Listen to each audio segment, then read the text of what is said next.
Welcome, this is the Teach Back for Street Outreach training video. My name is Barbara Boylan, and let's get started. Street outreach for various issues can be really successful using Teach Back. Teach Back is when you give information to someone in a non-shaming way and then ask them to repeat it back in their own words, which is when you know if you taught it right. Teach Back is not a test of the person getting the information, but of how well you explained it. It lets you know right away whether they got it, and if they didn't, you reteach it, again, in a non-shaming way. Here's how it works. Chunk and check. Chunk a bit of information, then check to see what they know. Then chunk and check more information. Don't give them everything at once. Use a caring, interested tone of voice and attitude. Meet people where they are. This is street outreach. You're walking up to them and into their space.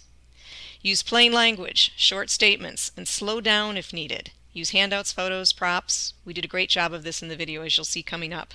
Relax, be sincere, keep your focus, and when possible, have fun.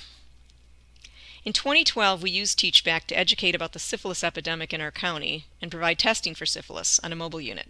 The approach was really effective in many ways, and here's how.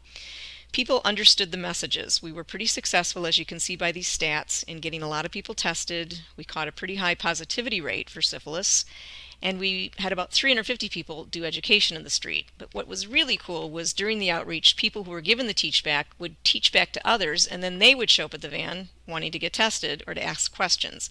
And that's when we knew this was really working. In 2014, I approached people in the streets and asked them if I could film them while providing a Teach Back, which is what you're going to see. Each teaching segment was filmed minutes after meeting people in these videos. And I'm telling you that because I think this is a really easy approach and people are really open to getting information. When you start, you have to prep your points and how you're going to deliver. So what we were wanting to deliver in the video that you're going to see coming up is: what is syphilis? What are the symptoms? What's the treatment? What happens if you don't get treated? What's the prevention? And most importantly, can you help us spread the word about this epidemic in our county? Here's your teaching tool. While you're watching, look for the following and note what you saw. How much did I chunk and check? How often was it done? Was my voice and attitude respectful? Was the language plain? Short statements? Were there handouts and props and photos? So use this checklist while you watch this upcoming video, and then you can break it down afterwards. Thanks! You gotta go. Okay. What's your name? Raven. Raven? I'm Barb. Nice to meet you. Thank you for doing this. You're welcome. Okay, Raven, so, what do you know about syphilis? It's a transmitted disease What kind of transmitted disease? you get from having sexual intercourse. Right. Okay, you got it. That's it. Perfect. And Huh? oral. And what? Oral. Oral. Oral. Yeah, Yeah. good. Okay, so we're going to definitely get to that. And booty. You can talk. We were having. Okay, so here's a problem in Hamilton County, Cincinnati. Okay. We are number 1 in the state for syphilis, and Oh, we're wow. number 3 in the country. That's cool. So big, big, big. But here's the really big bummer about it. Last year, 2013, 9 babies were born with syphilis. So in the country, you should never have any, and so the federal health police, Center for Disease Control, I just call them that, they'll come in like crazy and look at that. So if you were going to tell anybody, your friends, about syphilis in Hamilton County, what would you tell them? That is number 1 in the state Yep. and 3rd in the country. Right. Okay. What about the babies? And 9 babies last year was born with it. Mm-hmm. It should be 0. And Okay. it should be none. No problem. Okay, so here's the deal with syphilis. The only way you're going to know is you get a blood test. Oh, sorry. Right, we saw the pictures. So you got to get a blood test, and Okay. blood test will tell you. So that's the only way you're going to know if you actually have it for sure or not, right? So, and then the other thing is it's curable. It's not like it's a HIV. Right, I knew that it was curable. Yeah, and so you can just take get a penicillin medicine. shot. Right. That's it.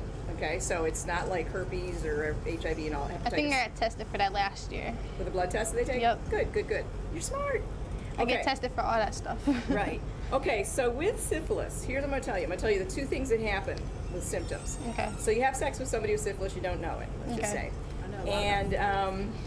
And you, within a week or 12 weeks, you end up a painless sore. Shows up either where the boxer shorts are or in your mouth.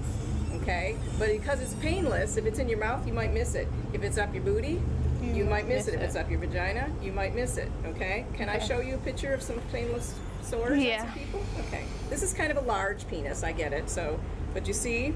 Yeah. And then on this guy, so they probably went, what the heck? But it didn't hurt? Because a herpes sore really hurts.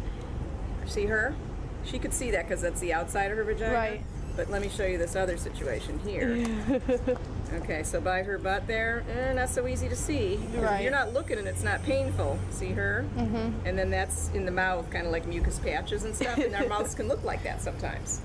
Okay, so if you were going to tell somebody about what first shows up with syphilis, what would you say to them? You would get a bump between the boxer short area or in your mouth. And what Or- else about that bump? But when you say bump, you mean sore? Yeah, sore. It don't hurt. Right. So if you had sex with somebody in the mouth or the booty and they had a syphilis sore up there, could they? You would never know. Then you could get it that way. And that's maybe how that might be happening. Yes. Okay.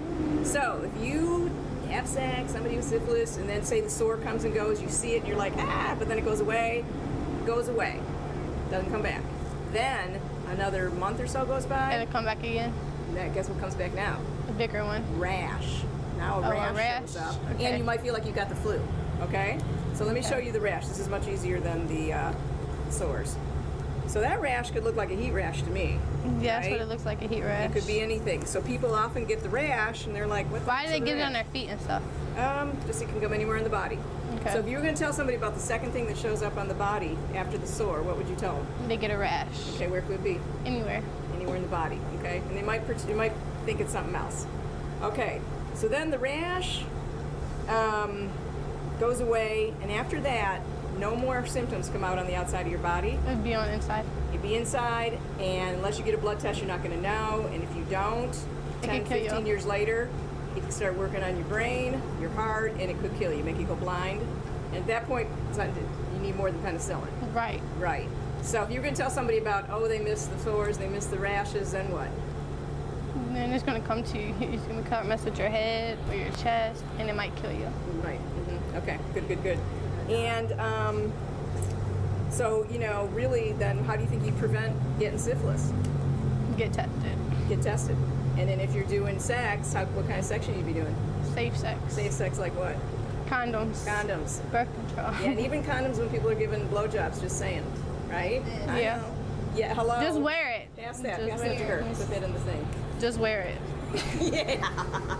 Okay, so can You you can have it back now. can you and your friends here tell some other people about this? Yeah. Okay, syphilis, because the only thing about public health is people don't know. It's not like I didn't know this when I started doing this. Nobody knows this stuff. They don't know about the symptoms and stuff. So if you can share it, that's how we do good public health. They got a movie Okay. on Lifetime about it.